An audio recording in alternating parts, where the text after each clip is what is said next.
Nós vamos ler a Bíblia Sagrada, primeira epístola de Paulo a Timóteo e segunda epístola também de Paulo a Timóteo. A minha fala está na página 50 da apostila. Se você tiver ela em mãos, você pode abri-la para a gente acompanhar a minha fala esta manhã. Nós vamos ler 2 Timóteo capítulo 4, versículos 1 e o versículos 2. Depois nós vamos ler 1 Timóteo capítulo 2, o versículo 3 e 4. Ia ler o 4, mas vamos ler o 3 e 4 para dar entendimento na nossa fala. Vamos falar sobre missões transculturais, uma perspectiva bíblica.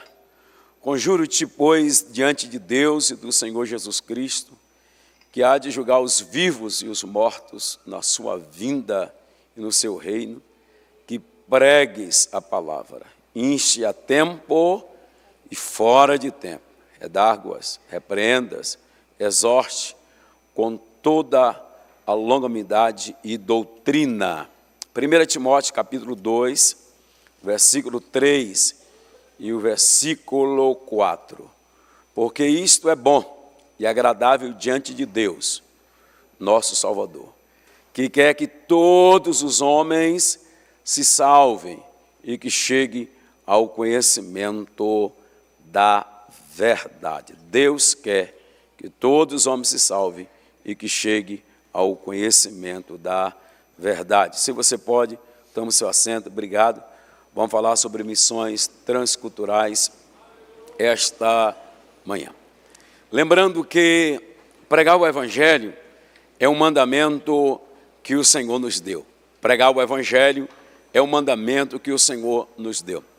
Mateus capítulo 28, versículo 19, o Cristo diz, portanto, ide, ensinai todas as nações, batizando-as em nome do Pai, do Filho e do Espírito Santo. Então, pregar o Evangelho é um mandamento que o Senhor nos deu.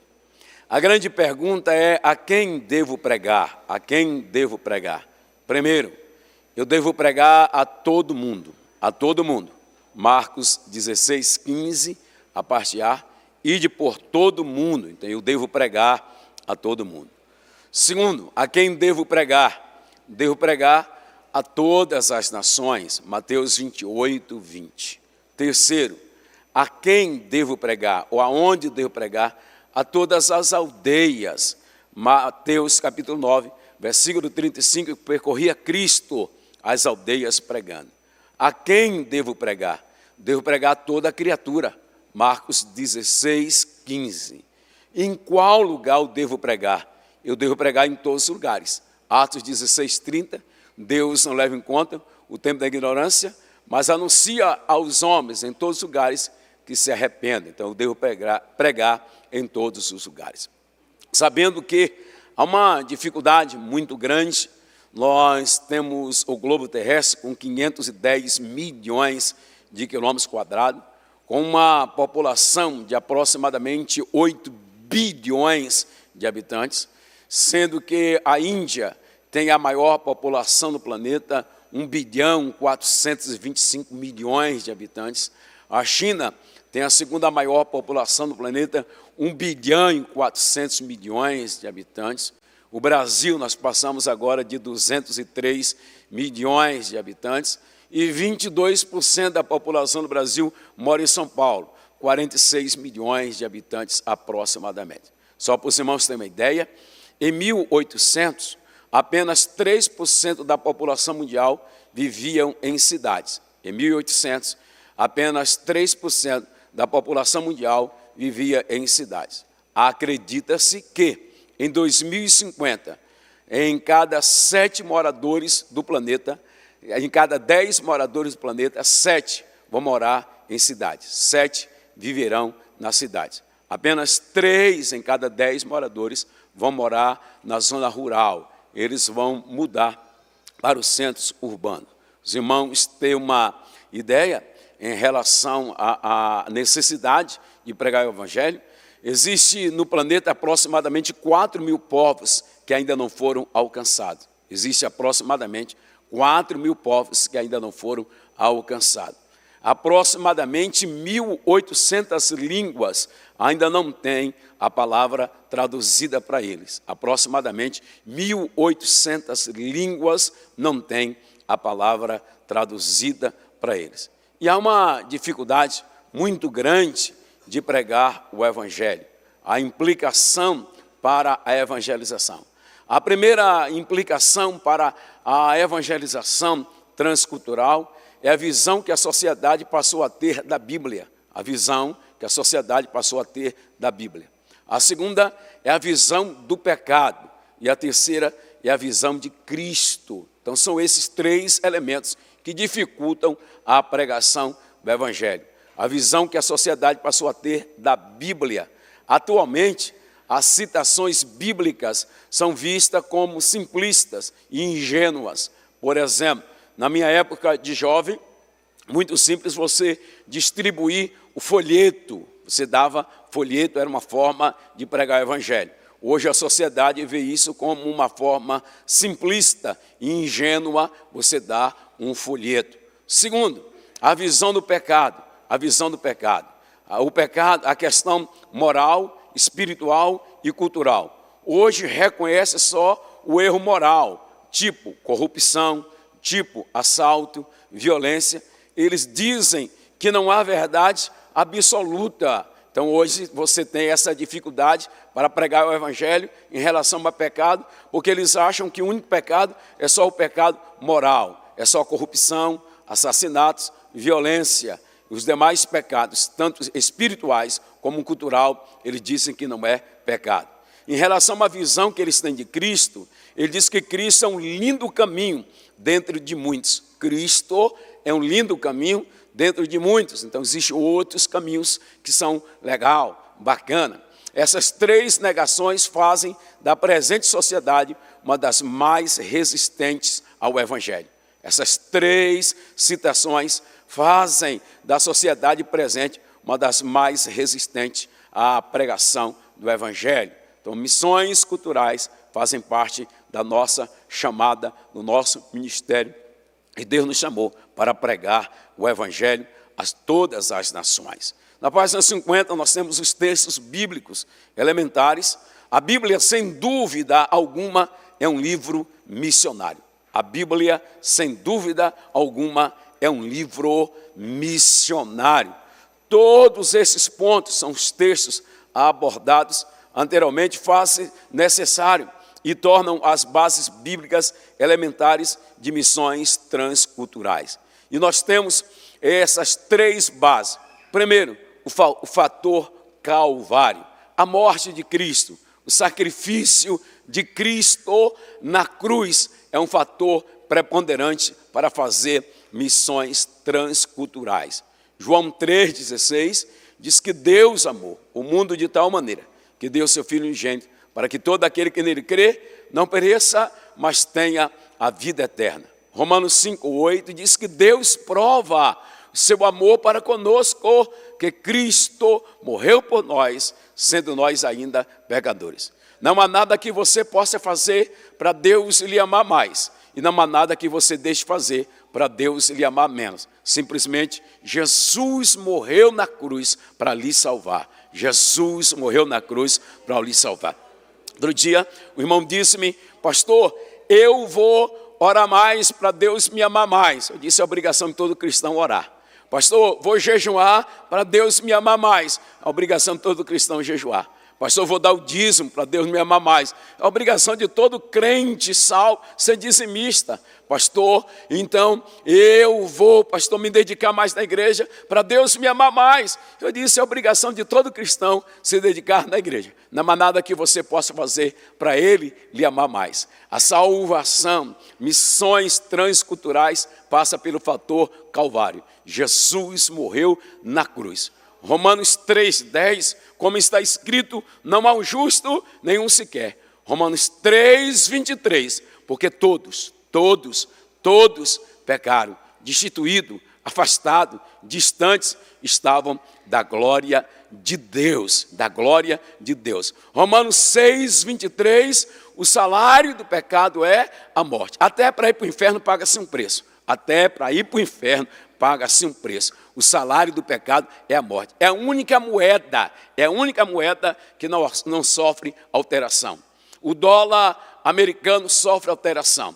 O dólar canadense sofre alteração. O iene japonês sofre alteração. O peso argentino sofre alteração. O bolívar da Venezuela sofre alteração. O guarani do Paraguai sofre alteração. O euro europeu sofre alteração. Mas um único salário que não sofre alteração é o salário do pecado. O salário do pecado é a morte. Mas o dom gratuito de Cristo Jesus é a vida eterna. É a vida eterna. A ramaxologia, que é a área acadêmica que estuda o pecado, define o pecado em 370 classes. Não é tipo, são classes. E esses pecados são divididos em dois grupos. Primeiro, pecado contra a santidade de Deus. Segundo, pecado contra a autoridade de Deus. Isaías 59 diz que a mão do Senhor não está encolhida para que não possa salvar, nem seus ouvidos agravados para que não possa ouvir. Mas o vosso pecado, ele faz separação entre vós e o vosso Deus. Ezequiel 18:4 diz: todas as almas são minhas, tanto a alma do Pai quanto a alma do Filho. Mas a alma que pecar, esta morrerá. Mas Cristo, o fator Calvário, Cristo morreu na cruz para que religasse o homem a Deus. E através da morte de Cristo, nós podemos fazer missões transculturais. Podemos pregar o Evangelho a todas as nações. Segundo, chamado fator Pentecoste. Fator Pentecoste. O Pentecoste entrou para a história do cristianismo pelo cumprimento da promessa feita pelo Pai no Antigo Testamento. Joel 2, 28 e 29. A promessa feita pelo Pai. É interessante nós analisarmos aqui essa questão de promessas. A promessa ela tem dois grupos. Primeiro, chamado de promessas condicionais. Segundo, chamado de promessas incondicionais. A promessa condicional, ela está atrelada ao comportamento, à atitude do homem. A promessa incondicional, ela independe do homem. Depende exclusivamente de Deus. Por exemplo, uma promessa condicional: se quiserdes, se ouvirdes, se obedeceres, comereis o melhor da terra. Isso depende das atitudes dos homens. Uma promessa incondicional: Jesus voltará para arrebatar a igreja. Goste você ou não, aceite você ou não, esteja preparado você ou não, Jesus vai voltar para arrebatar a igreja. Então, Pentecoste entrou para a história do cristianismo pelo cumprimento da promessa do Pai. Essa promessa ela é incondicional. Ela não depende da atitude do homem. O derramamento do Espírito não depende da atitude do homem. É uma promessa incondicional de Deus e Ele vai derramar o seu Espírito. Atos 19, quando Paulo chega em Éfeso, lá aquela grande metrópole, quem sabe a grande megalópolis da época, tinha um grupo de 12 cristãos, 12 crentes, apáticos, inertes, frio. Paulo, quando começa a pregar, percebe algo. E ele faz uma pergunta: já receberam o Espírito Santo quando creram? Disseram: nós nunca ouvimos falar que tem o Espírito Santo.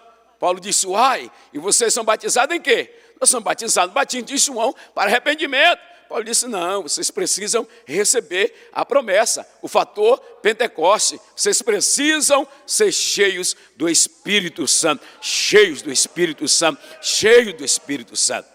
Há dois textos bíblicos que eu quero compartilhar com vocês. O primeiro é Lucas, o Evangelho, capítulo 24, o versículo 49. Se você conseguir coloca para a gente, Lucas 24, 49. Eis que sobre vós envio a promessa de meu Pai. Ficai, porém, na cidade de Jerusalém, até que do alto sejais revestidos de poder. Outro texto é Atos dos Apóstolos, o capítulo 1 e o versículo 8. Atos dos Apóstolos, capítulo 1, versículo 8. Mas recebereis a virtude, ou recebereis o poder do Espírito Santo, que há de vir sobre vós, e ser-me-eis testemunha. Ser-me-eis testemunha. Vamos lá? Ser-me-eis testemunha.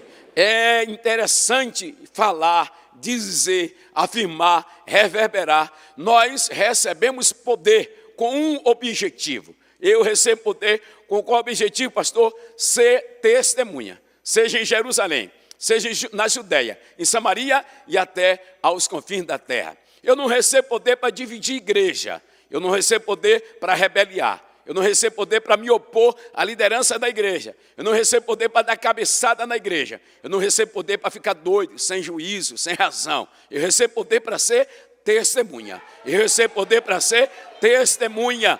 Eu recebo poder para ser testemunha. Que vem de uma palavra no grego marte, que vem do verbo marturo, que quer dizer, se possível for, dar a sua vida em pró do seu Senhor. Receba de Deus, nessa escola bíblica, poder para ser testemunha. Receba de Deus poder para ser testemunha. Essa palavra poder no grego é dunamis. Essa palavra poder em Atos 1:8 é dunamis, que tem 3 variantes para a língua portuguesa. Primeira variante para a língua portuguesa é dinamismo. É dinamismo. Quem tem poder de Deus é dinâmico. Um obreiro, uma obreira que recebe poder de Deus não torna-se apático, inerte, frio, gelado, aquela dupla, Weinse, o irmão do Berg, Weinsberg. Não, você recebe dinamismo, você recebe dinamismo, você recebe dinamismo. Esta manhã, o Senhor diz da minha boca, eu tiro essa ociosidade, eu tiro essa preguiça, eu tiro esta obesidade espiritual, eu tiro essa preguiça, que quem tem poder de Deus é dinâmico. Receba dinamismo para ler a Bíblia, receba dinamismo para orar, receba dinamismo para pregar, receba dinamismo para evangelizar. Quem me entende, diga glória a Jesus. Tão dinâmico, existem pessoas interessantes. Eu gosto muito quando eu vou em festas, aniversário, casamento. E tem uma coisa na festa, no aniversário, que eu acho bem legal, e eu até hoje não descobri a magia que tem, que é o bolo, tanto do casamento como do aniversário. Que eles deixam para cortar o bolo só no final, só no final, só no final, só no final. E tem festa que vara a noite toda, vai cortar o bolo 1 hora, 2 horas da manhã, e as pessoas ficam lá aguardando o bolo, a magia do bolo. Tem gente que fica num culto 8h50. 10 para 9, 9 horas já está murmurando, não acaba, e não sei o quê. É porque, será que era necessário comprar um bolo para cortar depois do culto, para você ficar no culto? Porque a festa, se ficar até 2 horas da manhã, ele não tem pressa para ir para casa, não está cansado, não vai acordar no outro dia cedo, não tem que trabalhar, mas na igreja, se tiver um mover, papai estiver falando, ação do Espírito, tem gente, irmão, que na adoração fica de pé, 2 minutos, ele não quer ficar de pé, já senta, estou cansado. E vai na lotérica pagar uma conta, fica meia hora, não senta, vai no banco, vai pegar o trem, vai para a ponta, não cansa, não senta, mas na presença do Senhor não aguenta ficar 2 minutos, está lhe faltando o que diz o texto: recebereis poder, receberei dinamismo, receba de Deus dinamismo, receba de Deus dinamismo. Outra derivação da palavra dunamis é dínamo, dínamo. Se tem algum eletricista de automóvel aqui, sabe o que é dínamo? Dínamo é aquilo que gera energia, aquilo que gera energia. Quem é cheio do Espírito Santo, quem é apaixonado pela obra missionária, ele contagia. Quem é cheio do Espírito Santo, quem é apaixonado pela obra missionária, na congregação, não precisa de muito não, só precisa de um cheio. Não precisa de muito não, só precisa de um cheio. Se tiver um cheio, contagia os demais. Se tiver um cheio, contagia os demais. Outro dia, fui pregar numa igreja. Cheguei lá para pregar, tinha um camarada chato, veio encher a minha paciência. Pastor, o senhor é da antiga, mas eu percebi que o senhor está igual modinha também. O senhor também caiu na vibe dos modinha. Disse, o que é que tu quer, rapaz? De vez em quando tu manda pegar na mão também, eu percebi. Você não é chato igual aqueles, mas de vez em quando o senhor manda pegar na mão. Eu disse, é verdade, por causa de pessoas como você. Talvez você não sabe, para que tenha fogo é necessário ter um positivo e um negativo. Então eu que vim com o coração aberto, adorar Jesus, sou positivo. Murmurador como tu assim é o negativo. Então a gente une, ajunta o positivo com o negativo, aí tem fogo. Aí ele olhou para mim e disse, pastor, e se os dois for positivo? Eu disse, positivo com positivo dá curto-circuito. Positivo com positivo queima tudo. Positivo com positivo pega fogo. É por isso que quando dois crentes cheios se abraçam, a glória de Deus se espalha. A unção que você recebe nessa escola bíblica não vai ficar só em você. Você vai levar para o seu setor, vai levar para a sua regional, você vai levar para a sua congregação, vai levar para a sua cidade, vai levar para o seu bairro, vai levar para o seu estado. O Senhor está ali dizendo, eu te dou poder. Quem recebe poder, diga glória a Jesus. Na página 53, o fator Apocalipse. A Apocalipse fala da consumação de todas as coisas. E ele cita o proto-evangelho. O proto-evangelho. Pastor, que diabo é proto-evangelho? Não é diabo. Proto-evangelho é a primeira menção do Cristo na antiga aliança. A primeira menção do Cristo na antiga aliança. No Gênesis 3,15, quando Deus sentencia a mulher e sentencia a serpente. Ele diz, eu vou pôr inimizade entre ti e a mulher. E a tua semente, e da semente da mulher, vai nascer um que vai ferir a tua cabeça, porém tu lhe ferirás o calcanhar. Cumpriu-se cabalmente na encarnação, morte, ressurreição e ascensão de Cristo. Ele é o Redentor. No Apocalipse mostra o desfecho final, a plena e completa restauração de todas as coisas, o triunfo final do reino de Deus. A importância de pregar o Evangelho. Chegará o dia em que o reino de Deus vai triunfar, vai ter a restauração final, o triunfo final do reino de Deus. Quer ouçam, quer deixem de ouvir, pregue. Quer ouçam, quer deixem de ouvir, pregue. Quer aceite ou não aceite, pregue. Quer goste ou não goste, pregue. Seja favorável ou não favorável, pregue. Não tenha medo de pregar o Evangelho. Não tenha medo de pregar o Evangelho. Não tenha medo de pregar o Evangelho. Quem me entende, diga glória a Jesus. Quando eu comecei o meu ministério pregava muito no trem. Nós descíamos aqui da Luz até Campo Limpo, Paulista. Eu e Hermínio pregando. Eu só tinha uma mensagem para pregar, que é João 3,16. A Bíblia chega, estava amarelinha a página daquela mensagem. Só sabia pregar João 3,16. 3,16. Um dia eu estou descendo, aqui sentido Campo Limpo. O rapaz veio, rasgou a página da minha Bíblia e jogou fora no vagão do trem pela janela. Acabou a mensagem, que eu não tinha outra, só tinha aquela. Disse, Senhor, tem que ir embora. Acabou a mensagem, rasgou a Bíblia. E fiquei triste naquele dia, que não havia pregado o Evangelho. Diga comigo bem alto, a palavra faz. Diga mais forte. Diga mais forte. Um dia eu fui pregar em Osasco, Assembleia de Deus, hoje chamada Braz, época Madureira, pastor Gilberto de Paula. Quando eu estou pregando a palavra, o irmão chega para contar um testemunho, conta um testemunho. Irmãos, eu estava para me matar. E fui para a linha do trem, Cheguei lá atrasado. Quando eu cheguei, o trem já estava passando, não deu nem para me alcançar. Só um papel veio e bateu no meu rosto. Quando eu peguei o papel, era João 3,16. Uma Bíblia amarela, velha, de alguém que só lia João 3,16. Eu vindo aquele testemunho, eu disse, eu não creio em coincidência. Eu creio em Jesus-cidência. Deixa ele terminar. Quando ele terminou, eu disse, rapaz, quando foi isso? Ele disse, era no sábado de manhã, umas 11 horas da manhã. Eu disse, e perto de qual estação? Perto de qual estação? Ele disse, perto de Pirituba. Eu disse, rapaz, aquela Bíblia era minha.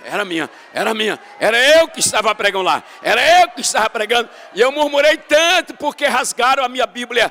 Pregue o Evangelho, o triunfo final de Cristo. Pregue o Evangelho. Página, vamos lá, página 54, missões transculturais, uma visão cristocêntrica. Aí vem os textos bíblicos falando sobre a natureza das missões transculturais. Aqui fica compreendido o caráter universal da missão pela qual ele foi enviado e cumpriu com excelência. Aí temos 1 Timóteo 3,16, sem dúvida alguma, grande é o mistério da piedade. Aquele que se manifestou em carne, foi justificado em espírito, foi visto dos anjos, pregado aos gentios, crido no mundo e recebido acima na glória, acima na glória, acima na glória, acima na glória. Observe que Cristo promoveu salvação. Vamos lá? Cristo promoveu salvação. Vamos lá? Cristo promoveu salvação. E ainda hoje, Cristo promove salvação. Cristo promove salvação. E eu aproveito para entregar uma palavra de Deus. Cristo vai promover na sua família, na sua parentela, salvação. Haverá salvação. Deixa eu liberar uma palavra para a sua congregação, para a sua regional. Haverá esse ano de 2024 uma grande colheita de almas para a glória. Cristo vai promover salvação. Sobre salvação, é bom falarmos sobre os 3 tempos de salvação. Os 3 tempos de salvação. Os 3 tempos de salvação. Vamos lá? Quanto tempo de salvação existe? 3. Primeiro, chamado salvação no passado. Segundo, chamado salvação no presente. E terceiro, chamado salvação no futuro. Passado, presente e futuro. Salvação no passado é a nossa justificação, que é a salvação da penalidade do pecado. Salvação presente é a nossa santificação, que é a salvação do poder do pecado. Salvação no futuro é a nossa glorificação, que é a salvação da presença do pecado. A salvação da presença do pecado. Na salvação no futuro, que é a nossa glorificação, nós poderemos cantar morte e choro, tristeza e dor, nunca mais, oh glória, porque nós seremos salvos da presença do pecado. Da presença do pecado. A salvação da penalidade do pecado. Cristo promoveu e ainda promove a salvação da penalidade do pecado. 1 João 1,7, se andarmos na luz, como na luz ele está, nós temos comunhão um com os outros. E o sangue de seu Filho, Jesus Cristo, nos purifica de todo pecado. João 1,29, quando Batista está batizando, ele diz, eis o Cordeiro de Deus, que tira o pecado do mundo. Hebreus 9,22, sem derramamento de sangue não há remissão. Apocalipse 22,14, bem-aventurado aqueles que lavam as suas vestiduras no sangue do Cordeiro, para que tenham direito à árvore da vida e possam entrar na cidade pelas portas. O Cristo promoveu a salvação no passado, que é a nossa justificação, que é perdão dos pecados. Até hoje, Cristo promove salvação. Até hoje, Cristo promove salvação. Até hoje, Cristo promove salvação. Pregue, prega, prega, pregue o Evangelho. Cristo promove salvação. Cristo perdoa. Seu sangue tem poder para perdoar. Cristo perdoa, perdoa, perdoa. Quem me entende, diga glória a Jesus. Diga comigo, a palavra faz. Diga mais forte, a palavra faz. Eu estou pregando aqui na zona sul de São Paulo, na Adissa, Brasil do Jardim Míria. Quando eu estou pregando, vem uma senhora vestida a caráter da religião afrodescendente e chega na porta da igreja. Eu olhei para o pastor e disse, que passa? Ele disse, é vizinha da igreja, deve ser problema, pastor. Eu disse, vou continuar pregando, vou continuar pregando. E ela veio, se aproximou do altar. Eu disse, tudo bem com a senhora? Ela disse, sou vizinha da igreja, nunca parei para ouvir o culto. Hoje eu parei, o Senhor dizendo, a Bíblia diz, a Bíblia diz, a Bíblia diz, a Bíblia diz, a Bíblia diz. Uma palavra veio ao meu coração e disse, vai lá e pergunta para ele o que é que a Bíblia diz para você. Eu disse, a Bíblia diz, se com teu coração creres e com tua boca confessares que Jesus Cristo ressuscitou, dentro dos mortos será salvo. Ela levantou as 2 mãozonas, aceitando Jesus, oh glória. Cristo promoveu e ainda promove salvação o Cristo que traz a salvação no passado, que é a justificação, que é perdão dos pecados. Cristo perdoa, Cristo perdoa. Talvez você me ouve pela internet: pastor, mas eu pequei demais. Pastor, eu tenho pecado muito. Pastor, eu pequei demais. Romanos 8, primeiro, nenhuma condenação há para os que estão em Cristo Jesus. Porque nós não andamos segundo a carne, andamos segundo o Espírito. 2 Coríntios 5, 17. Se alguém está em Cristo, nova criatura é. As coisas velhas se passaram, eis que tudo se fez o quê? Novo. Isaías 1,18. Ainda que seus pecados sejam vermelhos como a escarlata, ele vai se transformar alvo branco como a neve. Cristo proveu a salvação. Cristo proveu a salvação. Cristo proveu a salvação. Quem me entende, diga glória ao nome de Jesus. Segundo, Cristo, ele é o fundamento. Cristo, ele é o fundamento. A igreja existe, está fundamentada e se desenvolve através de Cristo.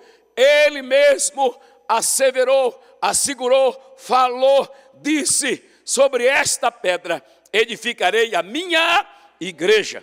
Vamos ler, por favor, Mateus, o Evangelho, capítulo 16. Vamos ler Mateus, o Evangelho, o capítulo 16. Mateus, o Evangelho, capítulo 16, a partir do versículo 13. Chegando Jesus às partes de Cesareia de Filipe, interrogou os seus discípulos, dizendo: que dizem os homens seu filho do homem?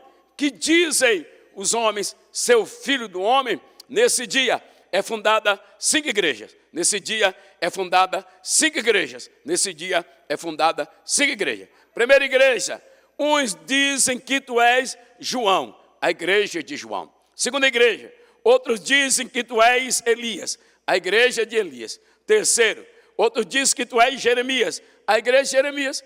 Tem um grupozinho que diz que o Senhor é apenas um dos profetas, a igreja dos profetas. Versículo 15: disse-lhe ele: e vós, quem dizeis que eu sou? Vocês estão comigo há 3 anos.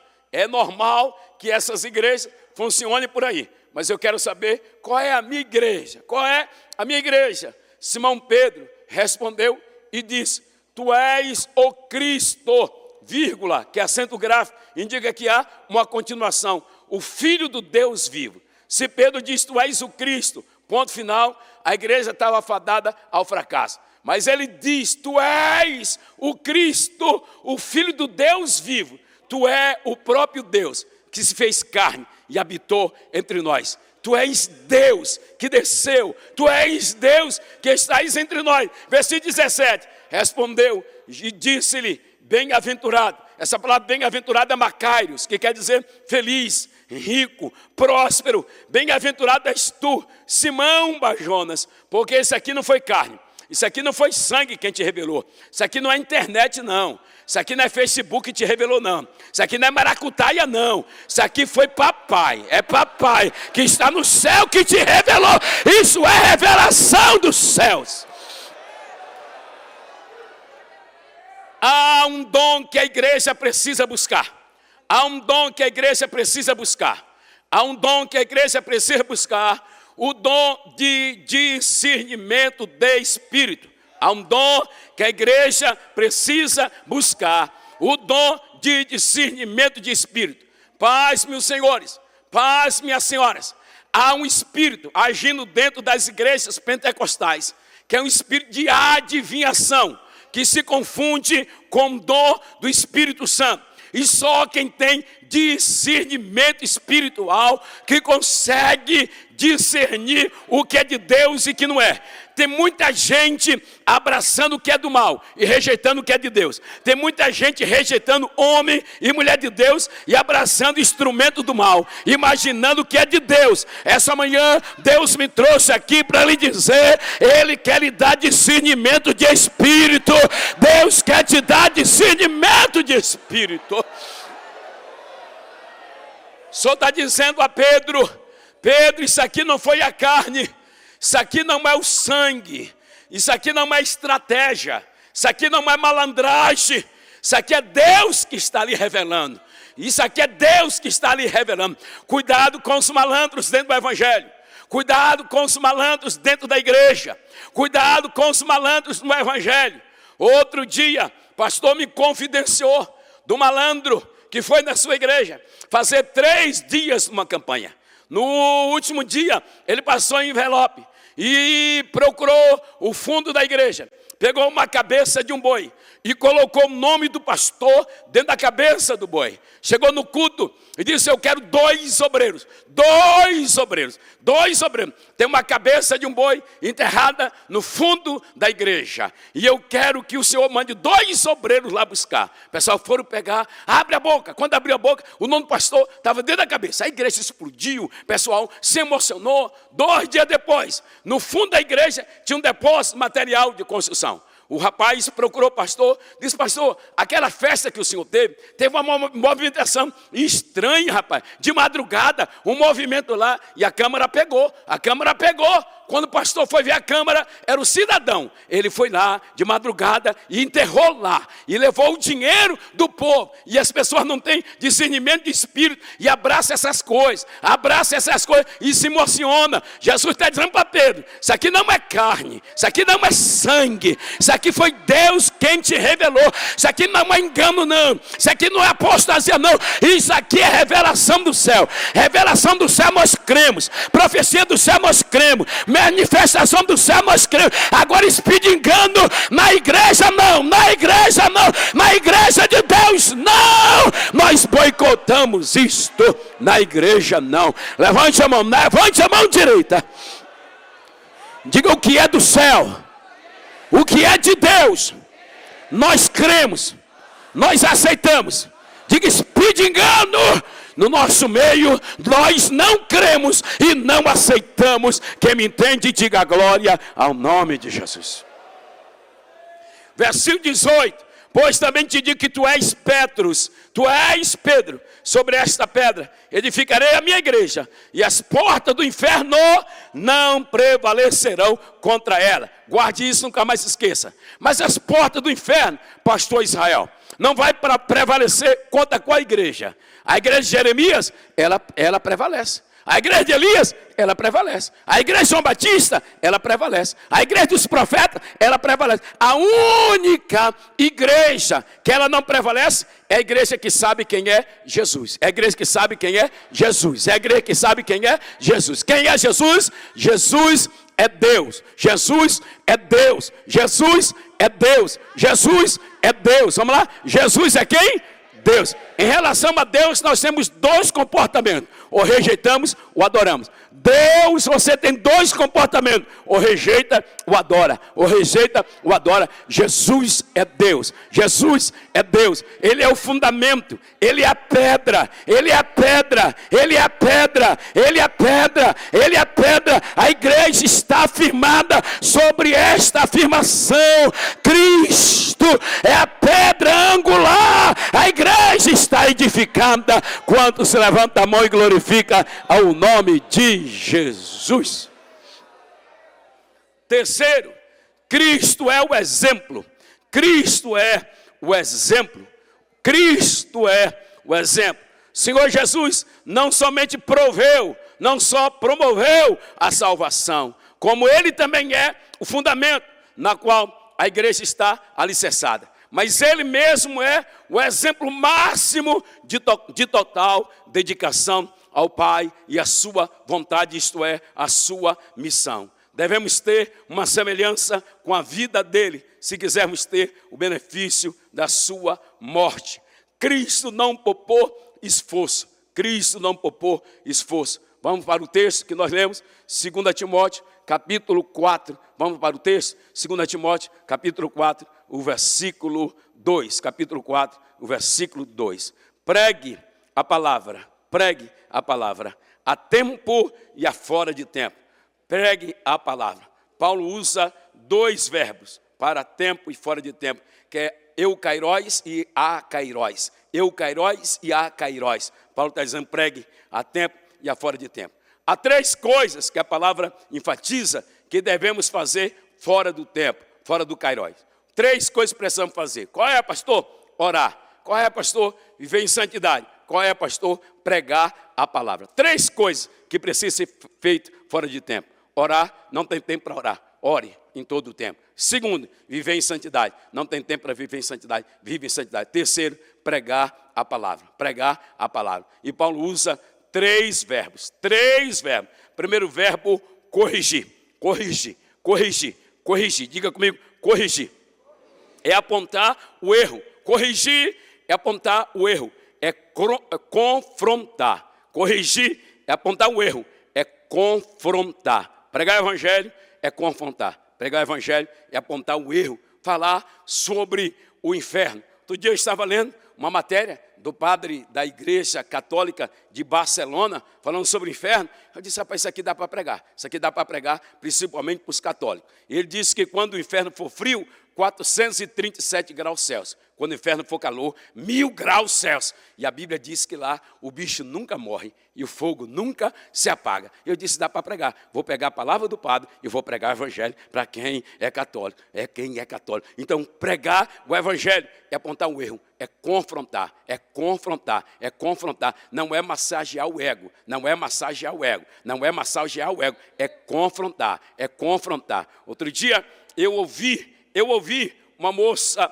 na televisão, ela apresentando um programa, e eu fiquei com vergonha do pastor dela. E perguntaram a ela, por que você foi para a igreja e continuou fazendo as mesmas coisas? Ela disse, meu pastor disse que eu poderia continuar, porque é a minha profissão. Aí o repórter perguntou, e por que você parou? Porque o Espírito Santo disse para mim que eu estava errada. Meu pastor disse que eu poderia fazer, mas o Espírito Santo disse que eu estava errada. Então ele estava massageando o ego. Então corrigir é afrontar, é apontar o erro, é confrontar. Deus te chamou para confrontar. Deus te chamou para pregar contra o pecado. Deus não te chamou para passar a mão no pecado, não. Deus te chamou para pregar contra o pecado. 2, repreende.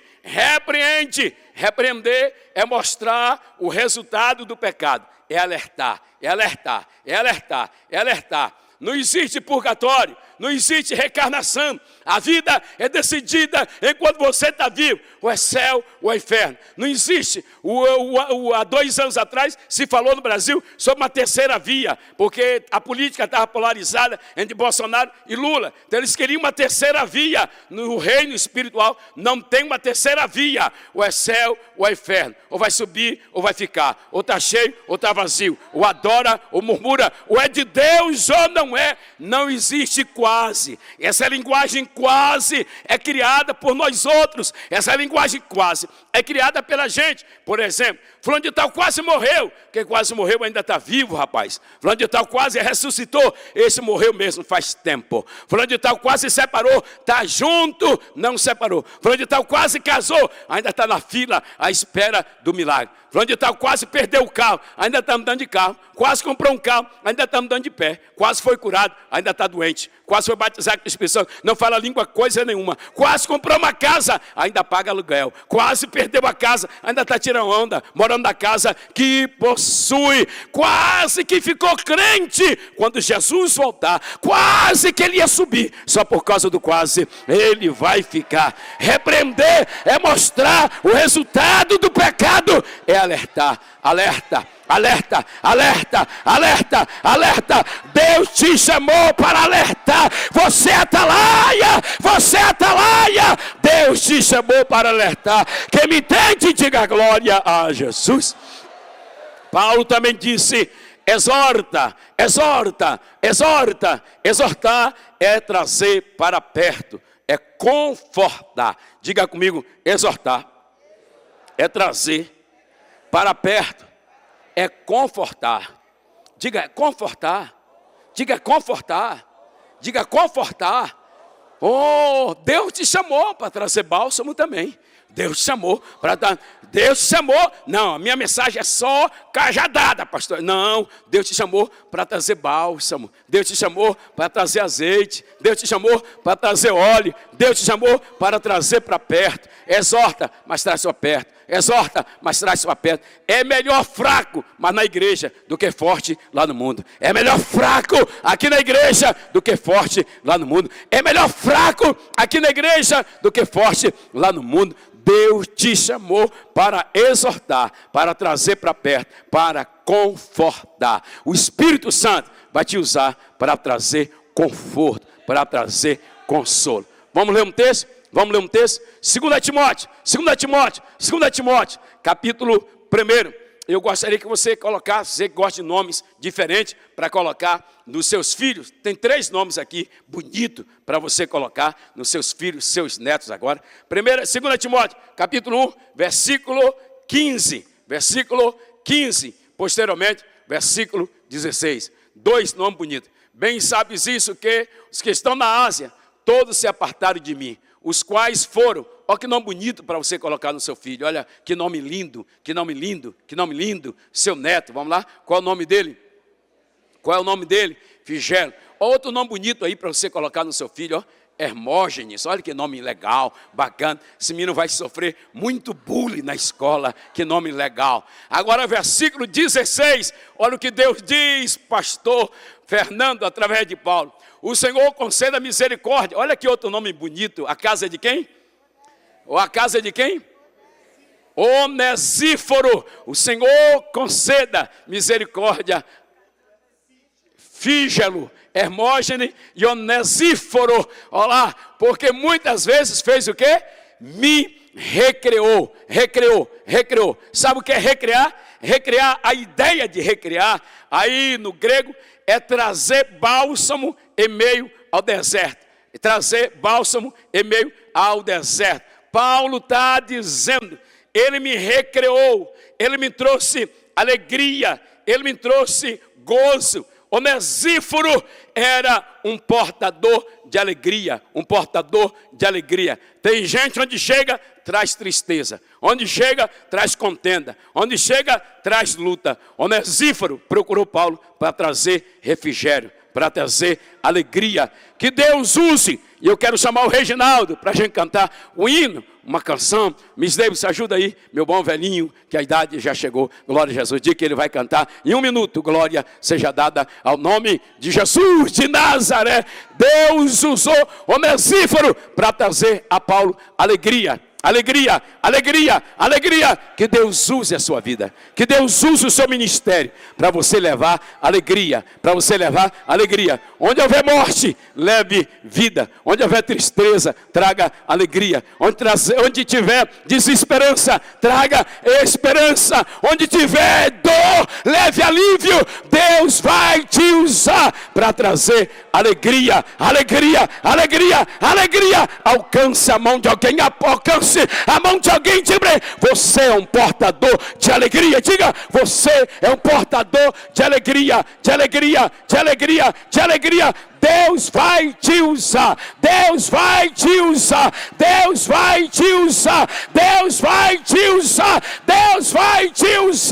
Para levar alegria. Solte ele, pastor Josué, senão ele não consegue. Deus vai levar alegria.